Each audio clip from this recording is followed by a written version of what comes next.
Cool. So thank you all for coming to hang out for just a little bit today. First thing I wanted to do was back things up a little bit and see if anybody had anything that they needed to talk about. This is kind of more of an open forum, kind of a town hall kind of thing where you can ask any kind of questions that you might have. And I wanted to back up to anything with section 0, which I see that a few of you have submitted, which was good. And section 1.1. All right, section 0 was just solving those equations. And then section 1.1 with all of the key features of functions. Is there anything from either of those sections that anybody would like to look at, talk about, check on? You tell me. This is going to be kind of up to you guys. We just had this last week of review. I want it to be what you need. And if you don't need anything, then good. If you need some stuff, then that's what we'll do. Anything from section 0 or section 1.1. Do you have like office hours like after school or anything? Not usually, especially not today. I'm taking my grad school final today. Oh, sure. Good luck. Before, thank you. And then I pick up the kids right after. So I'm pretty stuck in school hours right now, with remote stuff. And I mean, but you'll see that like during period 6 and period 7, it's really just kind of office hours. And if you want to stick around, like if nobody has any questions, and we'll talk. I have a couple more things to mention before I let you go, but then you can stick around and ask more, kind of one-on-one help. I'm cool with that. But I don't really have a ton of time outside of our normally scheduled time. Hi, Margaret's dog. Nice. Nice. Sounds good. Cool. So, anybody? Section 0 or section 1.1? No, sir. Cool. All right, section 1.2. If you could for a second, just so that we're all looking at the same thing, I'm going to share my screen just so you can see it, so you don't have to open it up. But on the assignment, sorry, for let me let Trevor in. On the assignment for section 1.2.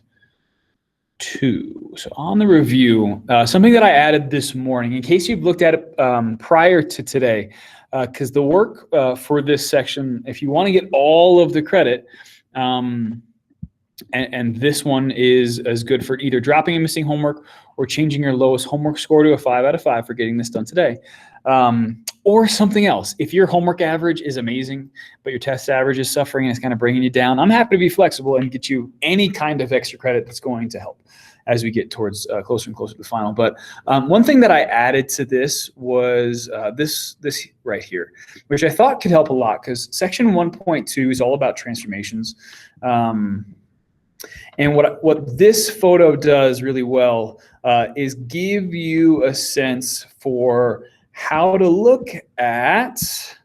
I'm just going to click here to open up the review, and you can see it's just kind of one big review. So you'll just scroll down once you get there, and let that load for a second. All right, section 1.1 was right here. You could just kind of click here. It was basically just the same as the practice. You skip over the positive and negative parts. We're not going to do any of that. You can see that positive and negative is not included in my listing here. That stuff was due yesterday, but you can still do it and get some credit. Okay, doing it at all will give you some credit. Doing it on time will give you the most. Section 1.2 was transformations. Okay. That one's due today, and so for anybody that wants to stick around and work through these and just submit them, you'll be done. Anybody that doesn't want to, in a minute or two, I'll let you go. But hey, if you want to get yourself the best grade possible, you definitely want to do that, and that's one other thing that I'll talk about here in a second. But so section 1.2 I filled out for you so you can start working on it. I'm going to do section 1.6 probably tonight because that one's due Wednesday. That'll give you both Tuesday and Wednesday to work on it. We won't be live tomorrow for anything necessary, anything mandatory. But I will come back and have these office hours on Wednesday, so you can come back for class on Wednesday to look at systems if you have anything that you want to work through or questions about transformations. But I just wanted to mention what I wrote here to help guide you. Number one, the original function that I'm choosing is x cubed instead of x squared. It doesn't matter. I could have picked any function I want, but I just wanted to show you, so it doesn't throw you off at all, that every exponent is just a 3 instead of a 2. Oh, I missed one. Glad I mentioned that. Every exponent is a 3 instead of a 2. That's not part of the transformation. I'm just picking that function for you to move. It's a stretch, compress, shift, reflect, whatever it is, okay? The other thing that I wanted to mention about this extra credit part, 1 through 14, is how many transformations you want to be looking for each one. Because I remember that it was really helpful when we did kind of our last assessment on transformations in 1.2, that me putting like those dots for the kind of bulleting your choices so you knew how many to look for, I think helped people figure out what to count and what not to. And so I just didn't have the space to do that here in a way that made a whole lot of sense. So I just took the time to say it explicitly, right? 1 through 10, all of these only have one transformation only. So it's a shift or a stretch or a compression or a reflection, right? Number 11 has 2 of them. So in here, you're going to be looking for 2 different transformations, right? 12 and 13 have 3. So you see, like with 12, well, there's only 2 numbers, right? -6 and 7. Well, remember, the negative and the 6 do 2 different things. And then the 7 would be the third. And then last but not least, number 14 has 4 different transformations, right? The negative out front, the 1/4, the 2, and then the -5. Again, don't worry about the exponent. That's not part of the transformations. Because when we look at transformations, it's this really, really nice flow chart, and that's linked right here. Okay, click here for a photo of the transformations flow chart to help. Okay, so that's this picture right here that I just wanted to make sure that you remembered how we did it, right? The words in black are the words that we will write down, okay? The explanations on how to pick which one are the things in blue, okay? And it's kind of just broken up into 4 sections, right? Where is the change? What type of transformation is it? Potentially, like what direction are we going in, or this nice little by a factor of phrase, and then how far, okay? Where the change is happening is how we decide whether it's vertical or horizontal. If it's vertical, it's happening outside the parentheses, if there are any, right? If there aren't any, then you can't be inside if they don't exist, right? The only horizontal change can happen on the inside, either adding, subtracting, multiplying, dividing, some sort of negative, anything like that, okay? So you say one of those 2 words first, either vertical or horizontal. The type of transformation, we just look at how things are connected. If the number is connected by addition or subtraction, we use the word shift. Translation is fine too. The word shift is good. And that's probably the one that we'll use the most, but the word translation means the same thing. If things are connected by multiplication, it's either a stretch or compression, and I'll go to how to do that here in a second. Or if there's a negative out front, and by out front I mean either right after the equal sign or right after the parentheses open, if you're looking at a horizontal one, okay? If we're talking shifts, then we have to follow these 2 arrows, either to the left or right spot if it's horizontal, or the up or down spot if it's vertical. And you see how to pick between which one, right? If it's a horizontal shift, left, you'll see a plus sign, right, you'll see a minus. If it's up, you'll see a plus sign. If it's down, you'll see a minus. Okay, and then we just say whatever that number is after that. So vertical shift, well, I can't do these two. So vertical shift like down 6 or something like that, right? Vertical shift up 7. Horizontal shift, right? Horizontal shift left 3, whatever it is, okay?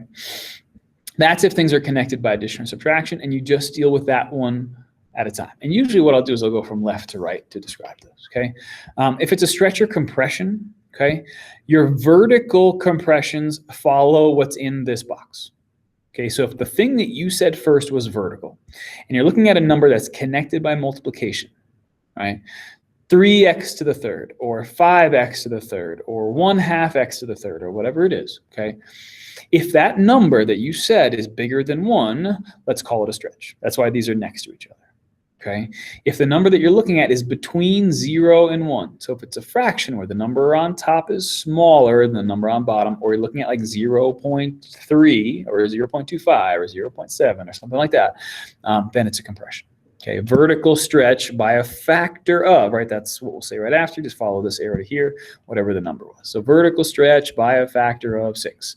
Vertical compression by a factor of 1/2, something like that, okay?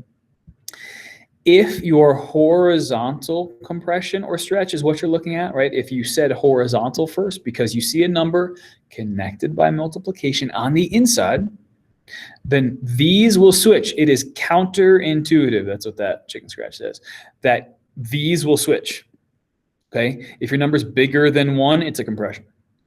If your number is between 0 and 1, it's a stretch, okay? That's what that means. That's what that counterintuitive spot means. And switch which ones you do, okay? But still by a factor of whatever that number is, okay?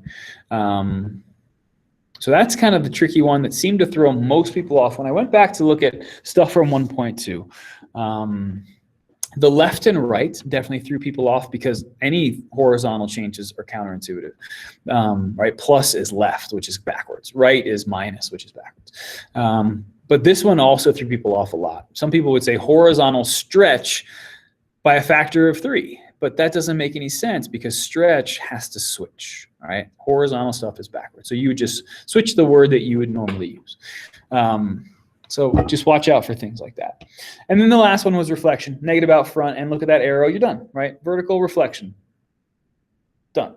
Horizontal reflection, done. That's all you have to say. Okay, so lean on this flow chart for sure. I'm gonna leave that up there. It's not gonna go anywhere. But if you want to save it for yourself, you can just, come up here, download it, save it somewhere. So you have something to look back at. When we take this final, you are going to be allowed to use any of the notes or the review that you're doing for this to help, okay? But if you don't do the review, you won't have that to look back at. So, of course, you won't earn the extra credit that goes along with it. So that's up to you. Okay, so I just wanted to make sure I spent just a couple minutes talking about that. Any questions about what you're looking at right there? I think honestly the best thing to do is to just, start working through these and make sure that you check with me to see if you're getting them right. But go ahead, any questions? No, sir, sounds good to me. Cool. So that's all I need from you. I just wanted to make sure that I talked about that. This work right here, 1 through 14, is due before midnight tonight if you want to earn all of the extra credit. So stick around if you want and just work through them and ask any questions if you do have any. And then you can certainly get it to me tomorrow, Wednesday. You won't earn as much extra credit. That's all. Okay. Stick around if you want. If you have any questions, more one-on-one type stuff. Stick around if you want to work and just have me nearby. That's cool. Otherwise, you are good to go, and I will see you on Wednesday. Have a great day, sir. Thanks. See you guys. Thank you, Rosie. Thanks. See ya.